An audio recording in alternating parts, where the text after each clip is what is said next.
அனைவருக்கும் ஆனந்தமான இறைவணக்கம். ஆன்மீக சிவ சொந்தங்களே, உங்கள் வீட்டின் மீது, உங்கள் வீட்டு உறுப்பினர்கள் மீது திருஷ்டி தோஷத்தின் பாதிப்பு இருக்குதா? அதை உறுதி செய்யும் 4 அறிகுறிகள்.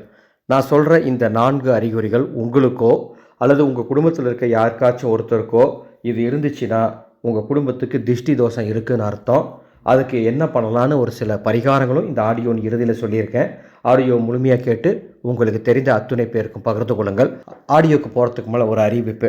2026ஆம் ஆண்டு பிப்ரவரி 15ஆம் தேதி தவற விட்டுறாதீங்க. அந்த நாளை மகா சிவராத்திரி நன்னாள். நீங்கள் எவ்வளோ பிஸியான மனிதராக இருந்தாலும் சரி, வேறு எந்த சூழல் நீங்கள் வாழ்ந்து கொண்டு இருந்தாலும் சரி, இந்த மகா சிவராத்திரி இரவு ஒரு சிவ பூஜையாவது உங்கள் வீட்டில் செஞ்சுருங்க. இந்த மகா சிவராத்திரி இரவு 4 ஜாம பூஜை எளிமையாக வீட்டில் எப்படி செய்யணும், ஒவ்வொரு ஜாமத்துக்கு என்ன மந்திரம் சொல்லணும், என்ன நெய்வேத்தியம் வைக்கணும், 4 ஜாமமும் தொடர்ந்து பூஜை பண்ண முடியாதவங்க என்ன பண்ணணும், இரவில் கண்விழித்து இருக்க முடியாதவங்க பகலில் என்ன பண்ணணும், சூழ்நிலையின் காரணமாக பூஜையே செய்ய முடியாதவங்க என்ன பண்ணணும், இது எல்லாமே உங்களுக்கு சொல்லித்தரத்துக்கு மகா சிவராத்திரி வாட்ஸ்அப் குழுவை தொடங்கி இருக்கின்றேன். அந்த குழுவுக்கு பதிவுகள் வேகமாக நடந்து கொண்டிருக்கின்றது.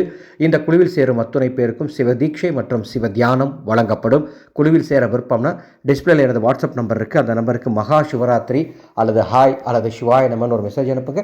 அதனுடைய பதிவு விவரங்கள் தருகின்றேன். கண் திருஷ்டி தோஷம், உங்கள் குடும்பத்தின் முன்னேற்றம், உங்கள் குடும்பத்தின் மகிழ்ச்சி, இதை பார்த்து பிடிக்காத சிலர், அது எதிரிகளாக இருக்கலாம், துரோகிகளாக இருக்கலாம், கூடவே பழகிட்டு இருக்கக்கூடிய உறவினர்கள் அல்லது நண்பர்களாக கூட இருக்கலாம். நமது மகிழ்ச்சியும் நமது முன்னேற்றமும் அவங்களுக்கு பிடிக்கலைன்னா அவங்களுடைய பார்வை அனலாக வீசும். அது நமக்கு தெரியாது. அந்த பார்வை தான் திருஷ்டி தோஷமாக மாறி நமது குடும்பத்துக்கு பாதிப்பை உண்டாக்கும். இந்த பாதிப்பு உங்கள் குடும்பத்தில் இருக்கான்னு தெரிஞ்சுக்க 4 அறிகுறி. முதலாவது, காரணமே இல்லாமல் எரிச்சல் உணர்வு. நான் சொல்கிற எரிச்சல்ங்கிறது உடல் எரிச்சலை சொல்லலை, ஏதோ ஒரு விதமான எரிச்சல். எந்த ஒரு செயலையும் செய்ய பிடிக்காமல், யார்கிட்டையுமே பேச பிடிக்காமல், அல்லது யார்கிட்ட பேசினாலும் அதில் ஏதாவது ஒரு பிரச்சனை, ஏதாவது குறை கண்டுபிடிச்சிட்டு, இப்படி காரணமே இல்லாமல் எரிச்சல் உணர்வு, காரணமே இல்லாமல் சோர்வு, இது ரெண்டும் அடிக்கடி ஏற்படுதா, கண் திருஷ்டி இருக்குன்னு அர்த்தம். 2வது விஷயம், நீங்கள் எந்த ஒரு வேலையை கொடுத்தாலும் நல்லா பண்ணுவீங்க. ஆனால் சமீப காலமாக எந்த வேலை கொடுத்தாலும் அந்த வேலையை செய்கிறதுல ஆர்வம் இல்லாமல், அறகுறையாக அல்லது அந்த வேலையை நினச்ச மாதிரி முடிக்காமல், ஏதாவது ஒரு காரணத்தினால பிழையாகவோ அல்லது ஆர்வ குறைச்சலின் காரணமாக அந்த வேலை செய்யாமலோ நீங்கள் இருக்கீங்களா, திருஷ்டி தோஷம் இருக்குதுன்னு அர்த்தம். 3வது, சின்ன விஷயமாக தான் நடந்திருக்கும், அந்த சின்ன விஷயத்துக்கு கோவப்பட்டு சத்தம் போடுறது, சண்டை போடுறது, இப்படி அடிக்கடி நீங்கள் பண்ணுறீங்களா, கண்டிப்பாக திருஷ்டி தோஷம் இருக்குதுன்னு அர்த்தம். 4வது, மன உளைச்சல். அது நடந்துருமோ, இது நடந்துருமோ, அப்படி ஆயிருமோ, இப்படி ஆயிருமோன்னு உங்கள் மனசு போட்டு உங்களை கொல்லுதா, மன உளைச்சலாக இருக்குதா. எத்தனை கோயிலுக்கு போனாலும் அந்த கோயிலில் இருக்கிற வரைக்கும் நிம்மதியாக இருக்குது, கோயில் விட்டு வெளியே வந்த உடனே மீண்டும் மனபயம் தொத்திக்குதா, கண்டிப்பாக உங்களுக்கு திருஷ்டி தோஷம் இருக்குன்னு அர்த்தம். இந்த 4 அறிகுறி உங்களுக்கோ உங்கள் வீட்டில் இருக்க மற்றவங்களுக்கோ இருந்தால் கூட இதை நீங்கள் உறுதிப்படுத்திக்கலாம். இதை நீங்கள் அப்படியே விட்டுற வேண்டாம்.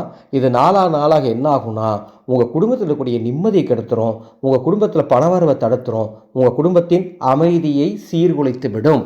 எனவே நான் சில பரிகாரம் சொல்கிறேன், அதை செய்ய முயற்சி பண்ணுங்கள். முதலாவது பரிகாரம் என்னென்னா, அமாவாசை பௌர்ணமி மற்றும் ஒவ்வொரு செவ்வாய்க்கிழமை மற்றும் ஞாயிற்றுக்கிழமையில் உங்கள் குடும்ப உறுப்பினர்களுக்கு, உங்கள் வீட்டுக்கு, உங்களுக்கு திருஷ்டி கழிச்சுக்கோங்க. இதை தொடர்ந்து பண்ணுங்கள். இதை பண்ணியும் சரியாகலைன்னா அடுத்தடுத்த பரிகாரம் சொல்கிறேன், அதை நீங்கள் பண்ணலாம். அடுத்த ஒரு பரிகாரம் என்ன பரிகாரம்னா, உங்கள் வீட்டின் அருகில் இருக்கக்கூடிய ஏதாவது ஒரு பெண் தெய்வ ஆலயத்திற்கு வலம்புரி சங்கு தானம் பண்ணுங்க. எப்பெல்லாம் வாய்ப்பு கிடைக்குதோ, உங்களுக்கு வசதி வாய்ப்பு இருக்கும்போது வலம்புரி சங்கு ஒரு பெரிய சங்காக வாங்கி தானம் பண்ணுங்க. அடுத்தது இன்னொரு சூப்பரான அற்புதமான ஒரு திலகம் சொல்கிறேன், அதை முடிஞ்சால் தயார் பண்ணி நெத்தியில் வச்சுட்டு வந்தீங்க, அல்லது உச்சந்திரையில் வச்சுட்டு வந்தீங்கன்னா, அல்லது கையில் காலில் வச்சுட்டு வந்தீங்கன்னா நிச்சயமாக இந்த தோஷம் உங்களை எதுவுமே பண்ணாது. இதுக்கு 3 பொருள் வேணும். 1, வெற்றிலை கொடி சிறிதளவு எடுத்துக்கணும், வெற்றிலை கொடி. 2வது, கஸ்தூரி மஞ்சள் செடியினுடைய வேர் கொஞ்சம் எடுத்துக்கோங்க. 3வதா வேப்ப இலைகள் கொஞ்சம் எடுத்துக்கோங்க.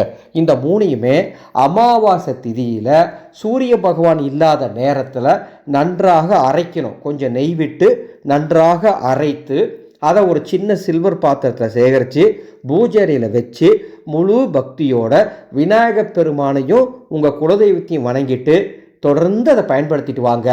நிச்சயமாக இந்த திருஷ்டி தோஷம் உங்களை ஒன்றுமே பண்ணாது. குறிப்பாக உங்கள் வீட்டில் ஒரு விசேஷம் நடக்குது, அல்லது உங்கள் வீட்டுக்கு ஏதாவது புதுசாக பொருள் வாங்குறீங்க, அல்லது புதுசாக தொழில் ஆரம்பிக்கிறீங்க, அல்லது ஏதாவது முக்கியமான விஷயமா வெளியே பேச போகிறீங்க அப்படின்னா இந்த கஸ்தூரி மஞ்சள் திலகத்தை நெற்றியில் அல்லது உச்சந்தலையில் குழந்தைகளுக்கு வைக்கிறதா இருந்தால் கையில் காலில் வச்சு விடுங்க. ஆனால் கண் இமையில் வைக்கக்கூடாது. அதாவது கண்மை வைக்கிறோம்ல அந்த மாதிரி கண் இமை மீது வைக்கக்கூடாது. கண் புருவத்தில் வேணால் கொஞ்சமாக வச்சுக்கலாம். சரிங்களா? இதை தொடர்ந்து பயன்படுத்த திருஷ்டி தோஷ பாதிப்பு உங்கள் குடும்பத்தை அண்டாது. இந்த ஆடியோ உங்களுக்கு பிடிச்சிருந்தா உங்களுக்கு தெரிஞ்சவங்களுக்கும் இந்த ஆடியோ பகிர்ந்துக்கோங்க. நிறைய பரிகாரங்கள் நம்ம சொல்ல போகிறோம். மனுஷ வாழ்க்கையில் முன்னேறணும் அப்படின்னா வரக்கூடிய எல்லா சவால்களையும் சமாளிக்கிற அளவுக்கு மனிதன் தயாராக இருக்க வேண்டும். அதற்கு இறைசக்தியும் துணையும் தேவை. எனவே இந்த சேனலை சப்ஸ்கிரைப் பண்ணி வச்சுக்கோங்க. பக்கத்தில் இருக்க பெல் ஐக்கானையும் ப்ரெஸ் பண்ணிக்கோங்க. நான் மேலே சொன்ன இந்த கஸ்தூரி மஞ்சள் திலகம் நீங்கள் தயாரிக்க முடிஞ்சால் தயாரிச்சுக்கோங்க. இல்லைன்னா எங்களது பீடத்தில் நீங்கள் பதிவு பண்ணி வாங்கிக்கலாம்.